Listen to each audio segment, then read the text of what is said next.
दोस्तों, अगर नदियां याद रखनी है तो इसका सबसे अच्छा तरीका है मानचित्र। आप इसके लिए पीडीएफ नोट्स अपने व्हाट्सएप पर प्राप्त कर अपने कमरे की दीवारों पर लगा सकते हैं और मात्र इसे 5 मिनट एक नज़र आप देखिए और हमेशा के लिए ये आपको याद रहेंगे। ये आपको कुछ दिनों तक करना है। इस वीडियो में अपने बात करेंगे लूनी नदी के बारे में। लूनी नदी का उद्गम दोस्तों अजमेर के नाग पहाड़ से होता है। नाग पहाड़ से सागरमती नदी निकलती है और पुष्कर की पहाड़ियों से सरस्वती नदी निकलती है।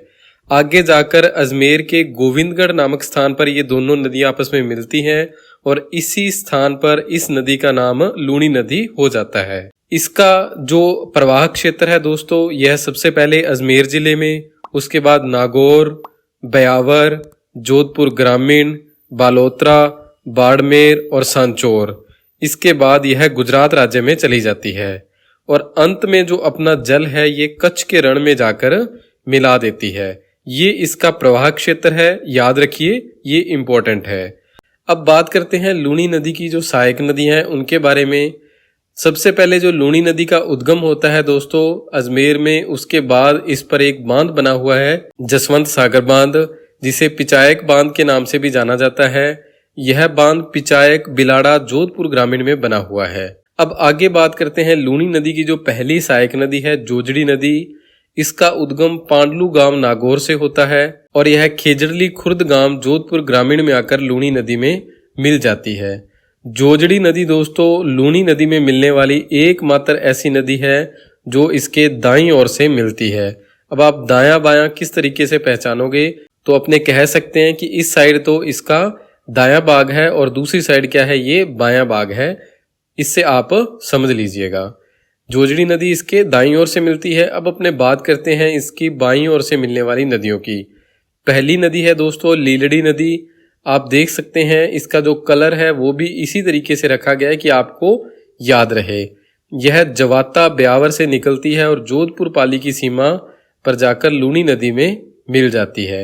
उसके बाद लूनी नदी की जो अगली सहायक नदी है वो है बांडी नदी।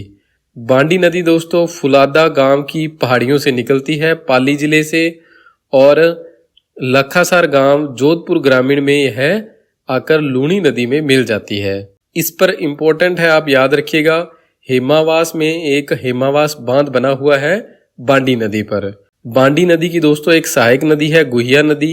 यह नदी सोजत पाली से निकलती है और बांडी नदी में आकर अपना जल मिला लेती है। अगली जो नदी है दोस्तों लूनी नदी की सहायक वो है सूकड़ी नदी। यह नदी देसूरी की पहाड़ियां पाली से निकलती है और बुर्द गांव बालोतरा में जाकर लूनी नदी में मिल जाती है। इस नदी के बारे में इंपॉर्टेंट है दोस्तों, आप याद रखिएगा, जो जालोर दुर्ग है वो सूकड़ी नदी के किनारे पर बना हुआ है।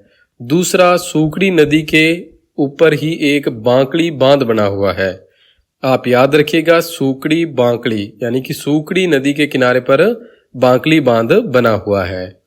अगली नदी है दोस्तों जो अरावली की पहाड़ियां से निकलती है पाली जिले से, वह है मीठड़ी नदी। मीठड़ी नदी दोस्तों अरावली से निकलने के बाद मंगला गांव बालोतरा में जाकर लूनी नदी में मिल जाती है। इसके बाद जो अगली इंपॉर्टेंट नदी है यह है जवाई नदी। जवाई नदी दोस्तों गोरिया गांव पाली से निकलती है और हेमागुड़ा सांचौर में जाकर लूनी नदी में मिल जाती है। जवाई नदी पर ही दोस्तों जवाई बांध बना हुआ है। इस बांध के बारे में आगे थोड़ा अपने डिटेल में बात करेंगे क्योंकि इससे भी बहुत बार प्रश्न पूछे गए हैं। आगे है दोस्तों जो अंतिम नदी है सागी नदी। यह नदी जसवंतपुरा की पहाड़ियां जालोर से निकलती है और गांधव बाड़मेर में जाकर लूनी नदी में मिल जाती है। अब दोस्तों यदि आप लूनी नदी की सहायक नदियों को एक ट्रिक से याद रखना चाहते हैं तो उसके लिए यह ट्रिक है कि जोजड़ी को जवाई, लीलड़ी की सगाई में सुकेड़ी बांडी मिठाई लायो। बाकी मेरे हिसाब से जिस तरीके से मैंने आपको मानचित्र से समझाया है आपको जरूरत नहीं पड़ेगी ट्रिक की, परंतु फिर भी आप यह ट्रिक याद रख सकते हैं। अगर आप इसके पीडीएफ नोट्स प्राप्त करेंगे तो आप उसका प्रिंट आउट निकलवाकर अपने कमरे की दीवार पर लगाइए या अपने सामने रखिए, आपको यह हमेशा याद रहेगा। अगली ट्रिक ये है दोस्तों कि जो इसकी सभी सहायक नदियां हैं उसमें ई की मात्रा का उपयोग हुआ है, जैसे सागी, जवाई, मीठड़ी, सुकेड़ी, बांडी, लीलड़ी। ये जो सभी नदियां हैं इसमें ई की मात्रा का उपयोग जरूर हुआ है। दूसरा आप याद रखिएगा दोस्तों, जो लूनी नदी का क्षेत्र है इसे सांचौर में राजस्थान के पंजाब के नाम से भी जाना जाता है। आगे बात करते हैं दोस्तों लूनी नदी की लंबाई के बारे में। इसकी जो कुल लंबाई है दोस्तों 495 किलोमीटर है, परंतु जो राजस्थान में इसकी लंबाई है वो 330 किलोमीटर है। बाकी आगे जो बची हुई लंबाई है वो गुजरात राज्य के अंतर्गत है। उद्गम आपको याद रखना है। कभी कभी दोस्तों परीक्षा में यह भी पूछा गया है कि अन्ना सागर जो झील है इसके पास से कौन सी नदी निकलती है, तो आपको याद होना चाहिए लूनी नदी है वो अन्ना सागर झील, पुष्कर की पहाड़ियां या नाग पहाड़, अजमेर, इन स्थानों से यह नदी निकलती है। इसके जो उपनाम है दोस्तों, इसे मारवाड़ की गंगा के नाम से भी जाना जाता है। इसे सागरमती नदी भी कहा जाता है उद्गम स्थल से लेकर गोविंदगढ़ तक। लूनी नदी को दोस्तों रेल नदी या नाड़ा के नाम से भी जाना जाता है। नाड़ा दोस्तों इसे विशेष रूप से जालोर जिले में इसे नाड़ा के नाम से जाना जाता है। लूनी नदी को दोस्तों जो कालिदास थे इन्होंने अंतः सलीला का नाम दिया था, और साथ ही इसे खारी और मीठी नदी के नाम से भी जाना जाता है, क्योंकि इसका जो जल है वो बालोतरा से पहले दोस्तों मीठा और बालोतरा के बाद खारा हो जाता है। इसका कारण है कि बालोतरा में जो मिट्टी की लवणता वो शुरू हो जाती है, यानी कि मिट्टी में खारापन है, इसी कारण जो नदी का जल है वो भी खारा होना आगे शुरू हो जाता है। मरुस्थल की गंगा के नाम से भी लूनी नदी को जाना जाता है। एक याद रखिएगा दोस्तों, लूनी नदी के बहाव क्षेत्र को जालोर में रेहड़ या नेहड़ के नाम से भी जाना जाता है। दूसरा आपने कौन सा शब्द यूज किया था, नाड़ा, नाड़ा के नाम से भी इसे जाना जाता है। इसके बहाव क्षेत्र का 10.41% राजस्थान में है, और इस क्षेत्र को दोस्तों गोडवाड़ प्रदेश के अंतर्गत रखा गया है। यानी कि जो लूनी नदी का बहाव क्षेत्र है वो कौन से क्षेत्र के अंतर्गत आता है, गोडवाड़ प्रदेश के अंतर्गत आता है। आगे है दोस्तों जो लूनी नदी है यह पश्चिमी राजस्थान की सबसे बड़ी नदी है, और सांचौर में यह जो लूनी नदी है दलदरी क्षेत्र का निर्माण करती है, जिसे भी नेहड़ के नाम से जाना जाता है। जोजड़ी नदी लूनी नदी की एकमात्र ऐसी सहायक नदी है जो इसके दाईं ओर से मिलती है। बाकी जो सभी नदियां हैं वो कहां से मिलती हैं, लूनी नदी के बाईं ओर से मिलती हैं। यह नदी अंत में जो अपना जल है कहां लेकर जाती है, कच्छ के रण में लेकर जाती है, या आपने कह सकते हैं अरब सागर तक अपना जल लेकर जाती है। अब बात करते हैं दोस्तों जवाई बांध के बारे में, क्योंकि इससे भी बहुत बार परीक्षा में प्रश्न पूछे गए हैं। तो जवाई बांध को दोस्तों मारवाड़ का अमृत सरोवर भी कहा जाता है।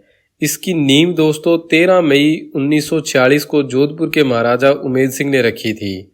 इंपॉर्टेंट है, इसकी नींव 13 मई 1946 को जोधपुर के महाराजा उमेद सिंह ने रखी थी। जवाई बांध दोस्तों लूनी नदी की जो सहायक नदी है, जवाई नदी, इस पर पाली में बना हुआ है। इसका जो निर्माण है इंजीनियर एडगर वेब फर्गुसन की देखरेख में हुआ था।